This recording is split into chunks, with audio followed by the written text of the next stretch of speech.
So you want to be a self-made millionaire. You know what? We're going to talk about that this Wednesday, today on Wealthy Wednesdays. It's our Lunch and Learn series to help you figure out how to get your financial life exactly the way you want it. Are you feeling stuck in life and finances? Introducing the 24K Life Code mobile app, your ultimate solution for personal and financial support. Available now on Apple App and Google Play stores. Our app provides online coaching with expert life, business, money, nutrition, and fitness coaches. With over 25 transformative courses, you'll master goal setting, time management, personal money management, and accountability.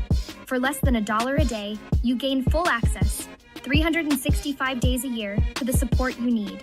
Join our thriving community, share your daily wins, and let's build your 24K life together. Download the 24K Life Code mobile app today and start living your best life. Hey, we're excited to be here this Wednesday. Every Wednesday, we're coming to you with something you can grow from on your lunch hour that you can use, maybe motivate you a little bit for going back to work and figuring out how to raise that capital. Now, let me help you. Cash is always king. But today, we're talking about real estate, which is definitely the queen.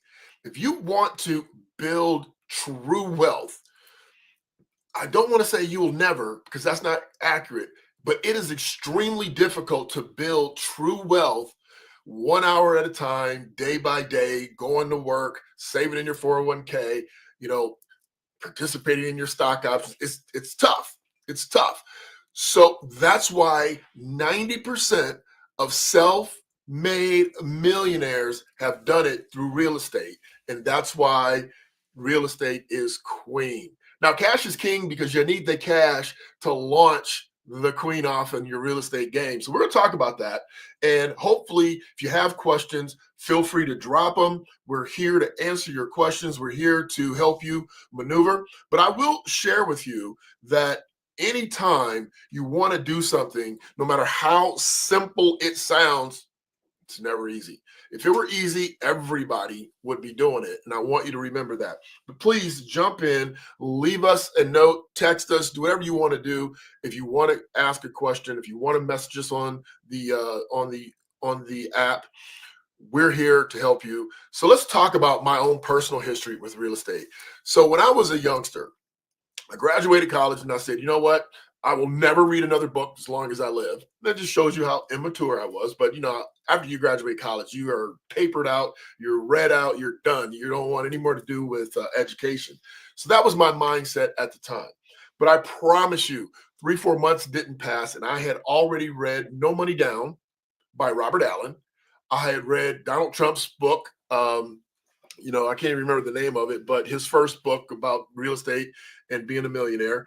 When you read something and you don't know anything, you take what you read as fact, and so I went out and I did the No Money Down thing, and I ended up getting 3 or 4 properties in a pretty short period of time. I collabed with one of my buddies and we bought a duplex. And, we thought we were on our way. I thought I was on my way. And I was, but I didn't know one of the most important factors about real estate. Now, I'm not talking about location, because that is the number one rule in real estate. What I didn't know was that I was not a good landlord, or I wouldn't be a good landlord, and through these properties, I ended up on several of them, managing them. And I specifically remember one person or one property, and it was a husband and wife with some kids. And I went to collect rents, no problem. It was Christmas time. I go to collect rents. She opens the door. She's crying. Now you got to remember, this is back in the day before, electronic cash apps and all those type of things. You had to have somebody mail you a check, or you had to go pick it up. And a lot of real estate experts were just picking their money up, when rent was due. So go to pick rent up, and kids are running around, the woman's crying, and I'm sitting there, I'm 22 years old and I don't know what's going on. And I go to collect rent. She's crying and she's like, "Oh, my husband left me. He left us with the kids. We don't have any money. It's Christmas, blah, blah, blah, blah, blah." Yada, yada, yada. I left the property crying and light about $200 because I gave her money to survive through the holidays. And that preceded the launch of my downfall with real estate because I wasn't fully prepared. Now, I swore off after about 3, 4 years. I sold every property that I had then purchased. I probably broke even, maybe lost a couple bucks. But I, at that point, decided I would never do real estate again. Again, never say what you will never do because you are probably lying to yourself unknowingly. And I unwittingly said that, but I did get back into real estate. The difference, though, is that the next time I knew my weakness, so I refused to be the property manager. I didn't even want people to know I owned it. So tenants didn't know I was the one. So, so it is. I am not a real estate millionaire. I decided to go different ways, which is why I'm an investment money manager. But I want to share with you that 90% of people that are self made millionaires have done so through real estate. And you want to understand that if that's one of the biggest components to getting what you need and what you want, you need to understand how to do it. So today, I'm going to take you through the 4 phases of launching a real estate empire, and you can take it what it's worth. You can rewatch this if you need to take notes, or you can go to derekgant.com and check out our blog post, because we put all this information into a blog post so that you can see it, you can download it, and you can understand it at your leisure time. So phase 1, let's think about the first deal that you're going to do. And the impetus, honestly, and this is how I started, is that your sweat equity turns into cash. And what that means is that, when you bought your first property, or even before you buy your first property, I mean, you got to save the money up for the down payment. And one of the things that you should know is that if you're not going to live in the property, the lenders are going to want a larger down payment because it is a bigger risk, because you don't care about it as much as if it were your own home. So you're probably going to need closer to 20% down on a real estate deal if it's an investment property, 10% down if it's your primary residence. My suggestion to young people is hey, why don't you buy your first fixer-upper, live in it, then you can put a smaller down payment down, the 10% or first-time homeowners program, and at that point, you don't have as much sweat equity or out-of-pocket to save that money. And then because it's a fixer-upper, you're going to put more sweat equity into it. You're going to increase the value of the property. You're going to learn as you go and not be homeless. And so that's a great way to figure out how to actually launch your real estate career. Phase 2. So you got your property. My suggestion again is that you just repeat what you've already done. So you rent out or sell or flip the first property, and then before you do that, you find the second property that you're going to move into, make that your primary residence, sell the other one, or rent or lease the other one out, and you continue to do this, and this is how you scale up. When you're doing this, this is called the BRRR or BRRR strategy: buy, rehab, rent, refinance, and repeat. That's the key. And ultimately, one of the guys that I know is super huge in real estate, and my son is a real estate agent. We learned that the most important component, other than location, is the number of doors to the properties that you own. So if you have 1 door, it's a single family. If you have 2 doors, it's a dual family. Okay, so forth and so on. So you want to be able to eventually get more doors, because it's going to be more profitable, because a 4-unit has 4 times the rents coming in, which will help you to elevate what it is that you're doing.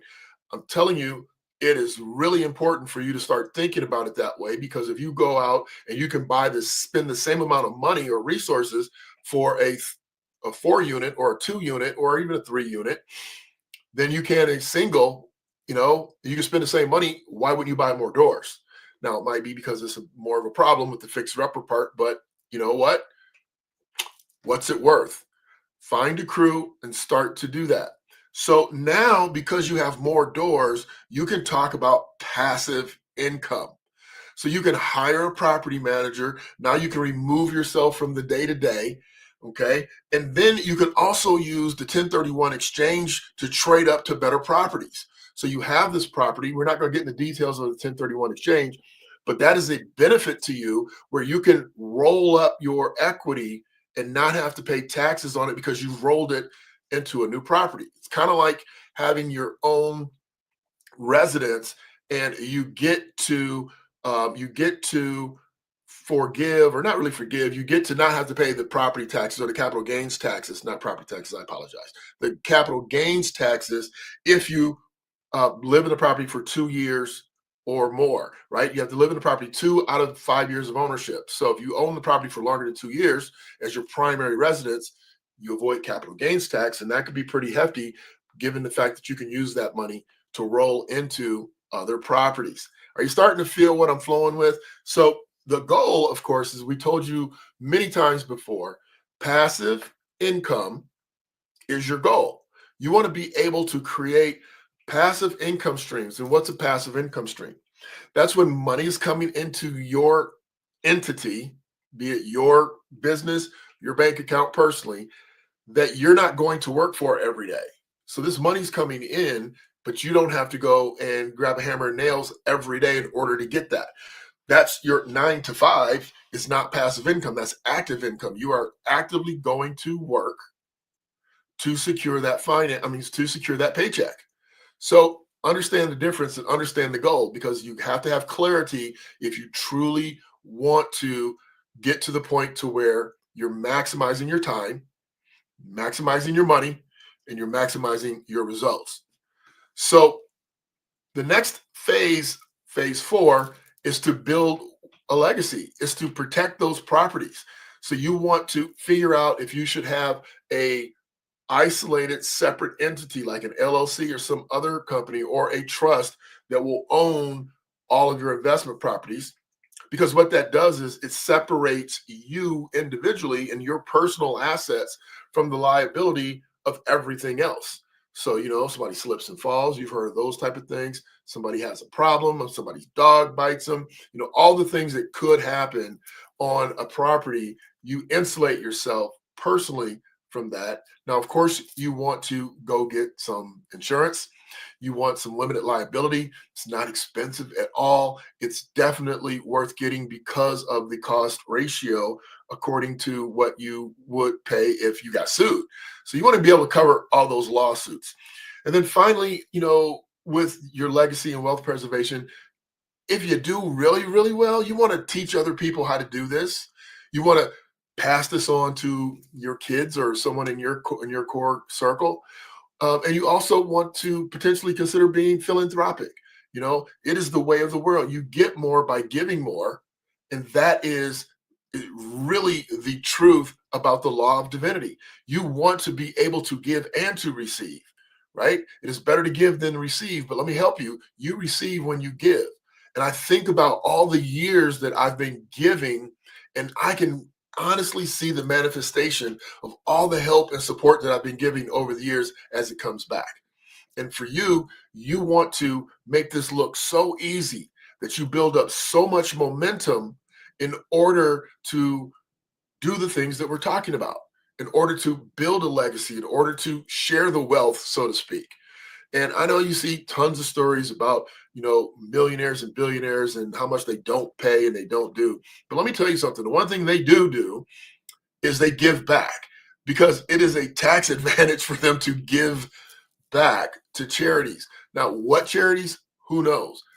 We're just talking about you. We're talking about you trying to organize your life, your mindset, and your habits so that you can build wealth.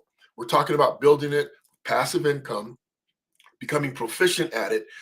I'd suggest that you get a partner. Get a partner that's in real estate. Collab with some other people. Have a partner that, there's nothing wrong with partnering with someone that can do all the maintenance. You want to position yourself. So as you're going through life today, you might have a plan to become a real estate mogul. And if that's the case, start identifying potential relationships, potential collaborations that you can bring together in order to enhance the experience. Because when I did my first couple properties, I did them all by myself, and then someone told me, they taught me, because we all need a trusted advisor. And that trusted advisor is somebody that's been there, that's done it, and that has succeeded at doing it, that can guide you and help you along the right way, because you want some shortcuts. But my trusted advisor says, if I gave you a whole apple pie, and he asked me, what's your favorite pie? Dutch apple. If I gave you a Dutch apple pie right now and put it in front of you, could you eat the entire pie? And I said, no, I'd get sick. He says, absolutely. You don't need the whole pie. So when you get started, don't be greedy because you have a great idea. How about you collab with some people that can bring value to make this process a little easier, even to the tune of partnering with someone who's done it, which I've done that also. Somebody that's done, commercial real estate. And you say, look, I just want to be a 5% investor in this project so that I can pay attention and learn the inside, because they'll never tell you what's going on if you don't have money in the game. Trust and believe that. You'll never get the inside scoop. They're just going to tell you. They're not going to just show you. You got to have money in the game. And they'll give you a little bit of information, but not enough to really figure out what your ROI should be, right? So understand that there is a secret sauce as to why real estate works. And this is the bullet points. And these are the bullet points. Leverage. You're using other people's money to catapult what you're trying to do. You put 10, 20% down. Somebody else is giving you 80%. That's huge. Leverage, cash flow. Rental income provides consistent passive income. That's why real estate is queen. Appreciation. So somebody else is paying the rent, but the property values are continuously going up.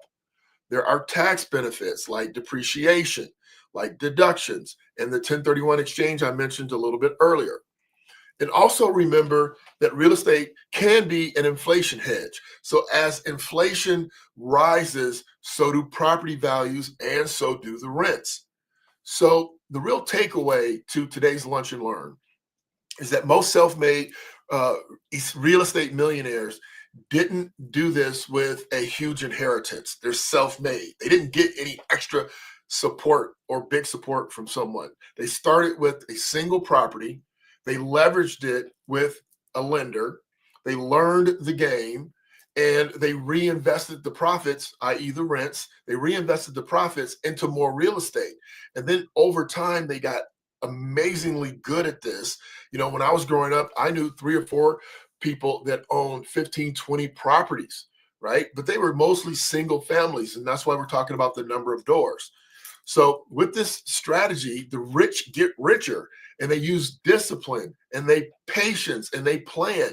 Because I promise you one thing, no matter what the strategy is, if you're not a silver spoon person, it's going to take some time. And you need the patience, and you need to understand that playing the long game is the safest way to get where you're going. Think about all the people that play the short game, and not all the people. Think about some of the people. You end up seeing them on American Greed, or you end up seeing them on some crime show because they took shortcuts. They ended up scamming somebody to get where they wanted to be. So if you want to have more, be more, and do more, understand the game, play the game, be disciplined, be patient, be consistent, be smart, collaborate with others, and understand that you too can get exactly what you need, exactly what you want, but you have to stay the course. I'm Derek Gant.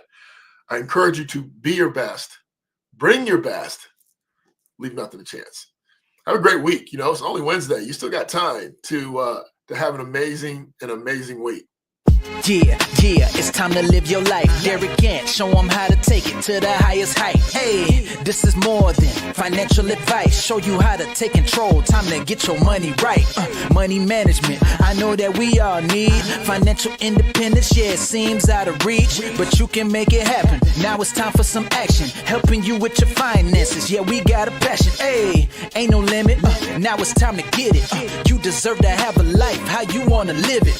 Secrets to success. yes, now it's time to get it right. Yeah, I'm talking all about that 24K life. Let's go, this the vibe. For real, I'm trying to tell you. Tell me if you ready to take it to the next level. Derek Ant, talking fitness and investment. Change your mindset and show you how it's all connected.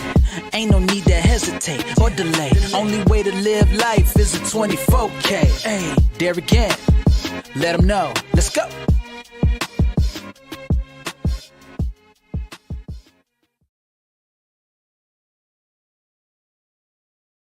Hey, don't forget, if you want to get a copy of the 24K Life Code, just hit me up. Have a great day, everybody.